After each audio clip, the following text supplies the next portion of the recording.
खालामनानै बेवहाय जेबो बिराद मोजां मोनसे फिथाइ मोनगोन होनना जों साना सरकारा बारग' एनडिएफबि बारग' फरायसा आफादनि जि रुंसारि जानाय सुबुंफोरनि जि मोननांगौ जि माने एक्स ग्रेसिया बेनि खामानिखौ जोबोद गोसायै मावदों आरो थांनाय समाव 300 सुबुंनोल' बिपिएफ सरकारा एक्स ग्रेसिया होनो हादोंमोन दिनै जोङो 1000निबो बारा सुबुंनो होबाय आरो बावैनो एप्रिल दाननि आगोलावनो आरो 600निबो बारा सुबुङा आरोबाव माने थार्ड बेचनि थाखाय एक्स ग्रेसिया फैसाखौ मोननो थांगासिनो दङ बेवहाय किसुमान एनडिएफबिनि सुबुंफ्रा गोबां समाव मा जादों जि पुलिस भेरिफिकेसन बेवहाय जिहेतु सोरबा हाजोआव थैखुमाबाय सोरबाया पस्टमार्टम जायाखै सोरबाया माने गोबां माने पुलिसनि भेरिफिकेसनाव जेंना थानांलाय बेखिनि खामानिखौ सुस्रांनायाव एसे माने समय लायो खारन पुलिस बिभागा गावनि बिभागनि बायदियै सुखियायै बे भेरिफिकेसन खालामो आङो एक्स एनडिएफफोरखौ खावलायगोन जेबो टेनसन जानांगौ गैया जेबो हाथासा जानांगौ गैया सिस्टेमाव खारगासिनो दङ आरो सिस्टेमजोंनो नोंथांमोना बे फैसाखौ मोनदांगासिनो दङ जितु दरनानि गेजेरजों जे दुलाराय फरायसा आफादा दिनै बेयाव गावसोरनि जि जारिमिन सोरजिनो थांदों बे नंखाय मिसा होननानै बिथांमोना गेदारिं बेनि सायाव दिनै मानगोनां प्रमद बर' सारनि जि दैदेननाय जोंनि जि इउपिपिएल सरकार बेवहाय मोजां मोननानै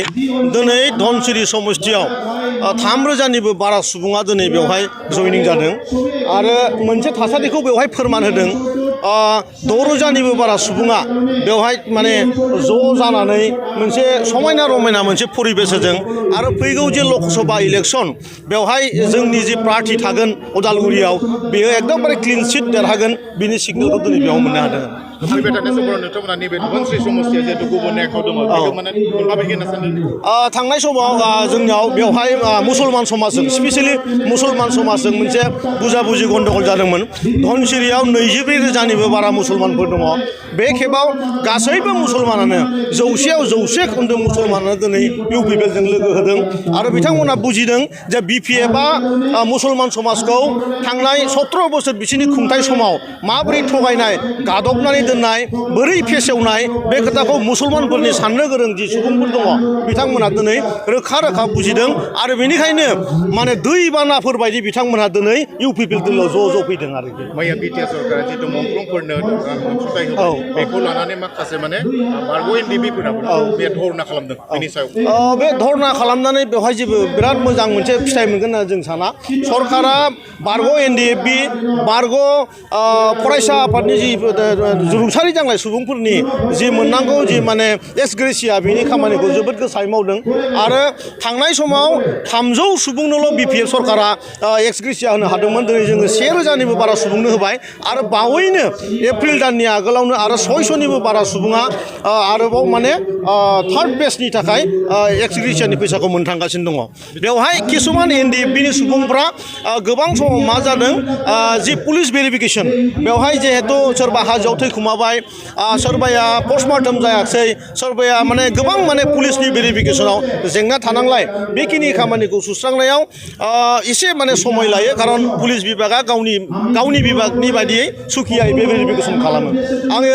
एक्स एनडिएफफोरखौ खावलायगोन जेबो टेनसन जानांगौ गैया जेबो हाथासा जानांगौ गैया सिस्टेमाव खारगासिनो दङ आरो सिस्टेमजोंनो नोंथांमोना बे फैसाखौ मोनदांगासिनो दङ जितु दरनानि गेजेरजों जे दुलाराय फरायसा आफादा दिनै बेयाव गावसोरनि जि